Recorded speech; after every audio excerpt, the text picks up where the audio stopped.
From wildfires to COVID-19 to the invasion of Armenia and, of course, the Russian collusion investigation, Congressman Adam Schiff has been in the national conversation representing the 28th District here in California. Welcome, Congressman. Nice to have you with us. Thank you. Good to be with you.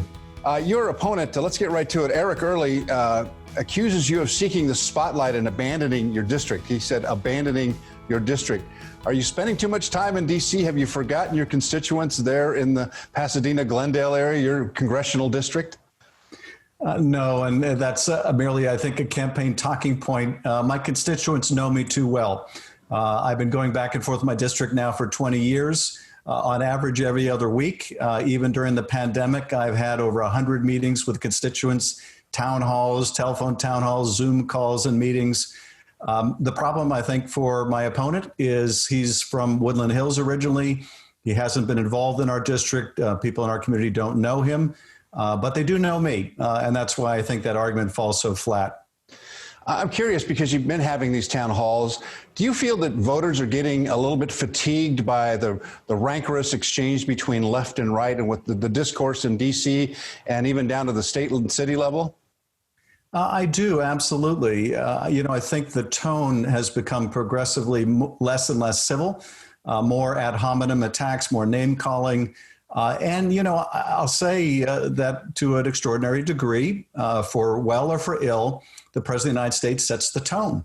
And if the President of the United States sets a tone of bitter division and name calling, and I think I probably have about 8 nicknames from the president by now, it carries over. And you see that kind of brand of campaigning now percolate all over the country. You see it in my own race with my opponent, using the same kind of, smear tactics. And it's really, I think, diminishing of our democracy, and I can't wait to turn the corner on this. Yeah, I wanted to ask you, because those of us who've seen many elections come and go, and many arguments and discourses and speeches and campaigns, have seen this sort of thing before, not maybe to this level, but I'm concerned about young people and what they view the system as. How do you correct that message to the young folks who are saying, this is the first time I'm voting and I'm not sure what I'm getting myself into? That's a very good point, and that's a concern that I've shared. Young people watching the process, are they going to be completely turned off, want nothing to do with it when we need good young people to engage? I think the good news is they've actually been quite motivated to be involved. They are really, I think, leading the way, and they're going to lead the way in terms of dealing with issues like climate change, dealing with issues like attacking systemic racism. Young people are way ahead of the rest of us. And I'm glad they haven't been discouraged. About 2 years ago, I was asked, what do I think the Democratic candidate for president should campaign on? This is before we even knew who the nominee would be, and there were about 25 people running.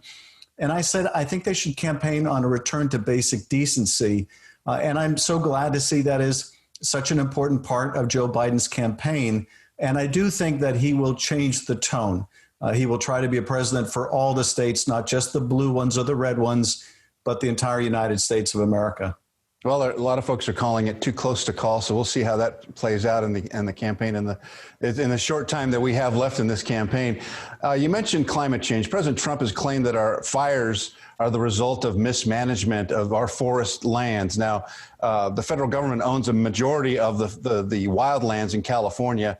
And so I'm curious as to what kind of initiatives you might put forth to alleviate the problems that we have with these fires.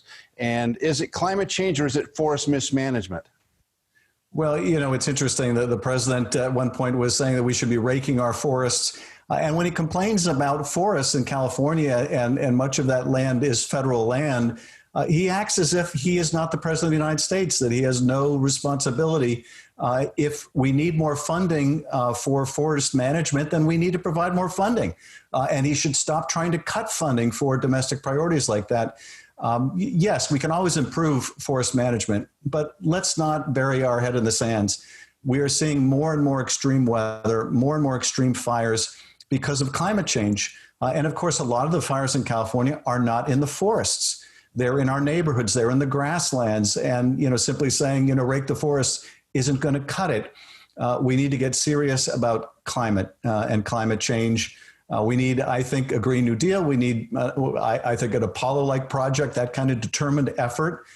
to deal with climate change, to wean ourselves off of fossil fuels, or we're going to continue to see not just fires, but hurricanes and other extreme weather and scarcity around the world. You mentioned Green New Deal. That's been a topic of much heated debate, that people think it's extreme, that we can't get rid of fossil fuels, that we can't get rid of cows, that we have to fly in airplanes. Why would you bring that up? Well, look, I think we need an aggressive approach to dealing with climate change, and trying to put out all these fires, the billions in property losses, that has a cost too. I would much rather put that money in investing in new car battery technology, more efficient solar panels, wind turbines, than in having to put out fires after they cost people their lives or their homes. So there's no free lunch here. We can get serious about climate change, or we can ignore it at our peril. All right, let's talk a little bit about COVID-19 and the devastating effects that this has had on the world, but certainly here in California, we have felt it very, very deeply. I'm curious about what you're telling your constituents about the future, their businesses, their schools, their churches, their gathering. What will you do? Will you work with the president to try to find a way for us to see our way out of this?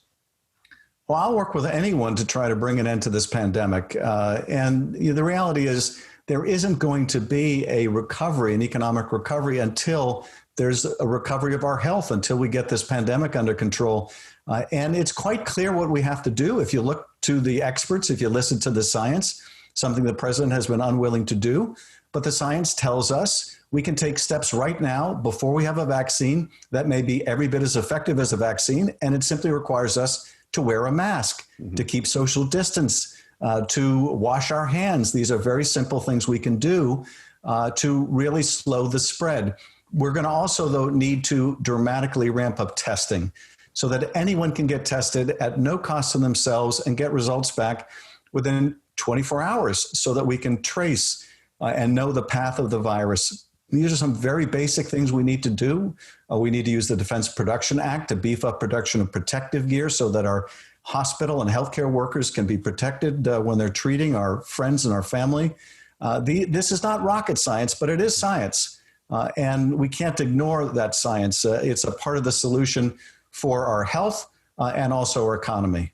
In that vein, let's talk about the potential stimulus package that's been so much debated. Speaker Pelosi wants it done a certain way. The president wants it done his way. Are we going to get a compromise? Are you going to do anything yourself personally to try to move this forward so people can get some money in their hands? A lot of folks are hurting here in California, Congressman. A lot of people are hurting here, and I think we're pretty close. It certainly sounds like Secretary Mnuchin and Speaker Pelosi are very close. The big question, really, frankly, is whether Senate Republicans will go along with the deal. The Senate Republicans mutinied, saying that what the president now wants is bigger than they're willing to go along with. So the question is, can the president even deliver his own party anymore? I don't know the answer to that, but I do know this. My constituents are hurting. People all over the country are hurting. You asked about my role in this. I championed a provision in the original CARES Act to make sure that freelancers and gig workers and contractors and many people in the entertainment industry who are constituents of mine, for example, wouldn't be left out of unemployment compensation. And that provision was included, and they got the help that they needed, or at least some of it.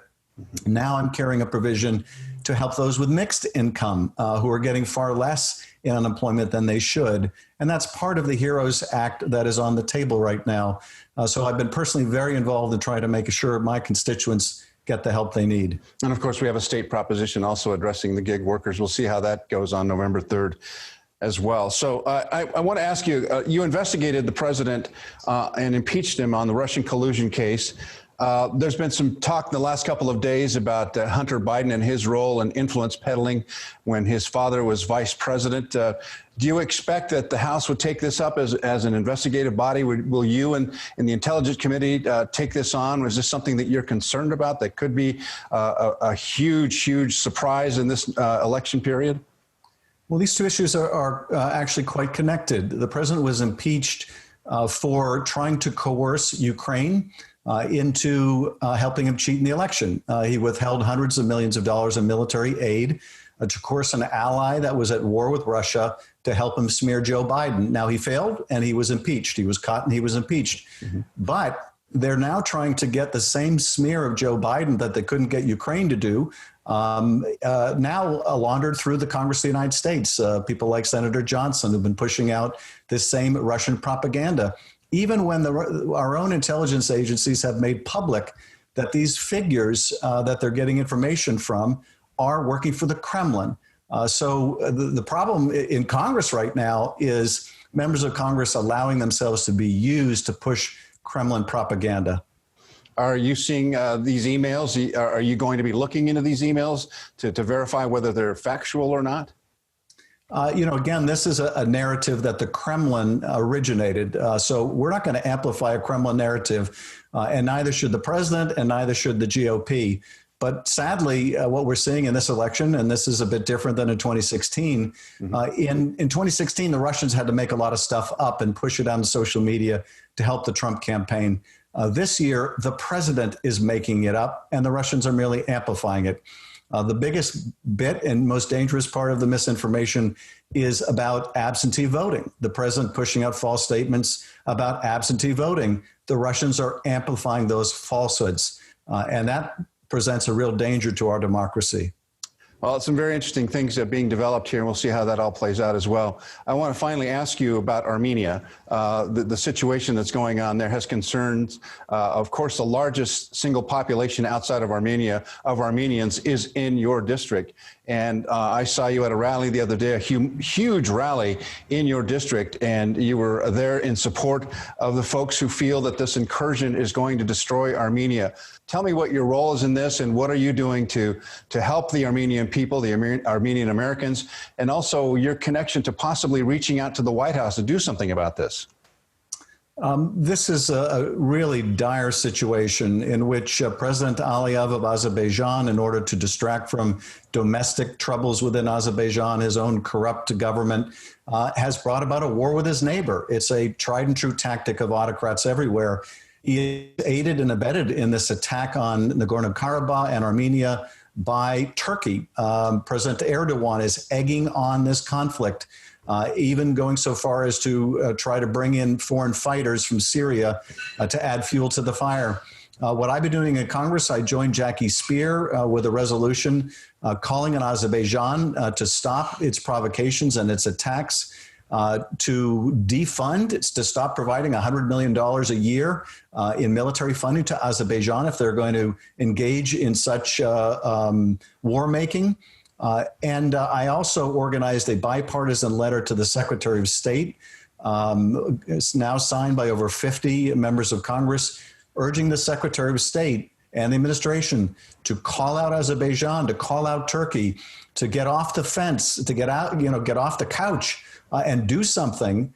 President Macron of France is speaking out very strongly and pushing back and trying to get Turkey to cease hostilities and trying to get Azerbaijan to join the peace. The President of the United States should be doing that. And we are doing everything we can on a bipartisan basis in Congress to get the administration to act. Do you think the administration would act even before the election? It seems that the time is of the essence, especially in Armenia. The time is absolutely of the essence. Hundreds are being killed. Half the city of Stepanakert in Artsakh has been displaced. Will the president act? The president has economic interests in Turkey with the Trump Tower in Turkey. He's tried to do business in Azerbaijan. All too often, that dictates what the president does and doesn't do. So I'm not terribly optimistic, but we have to keep trying. Congressman Adam Schiff, it's been a delight talking with you. Thank you so much for taking the time. I want to remind our viewers to get out and vote. We appreciate you being with us. Congressman Adam Schiff from the 28th Congressional District, thanks so much for being with us. It's been a pleasure. Thanks, Carlos.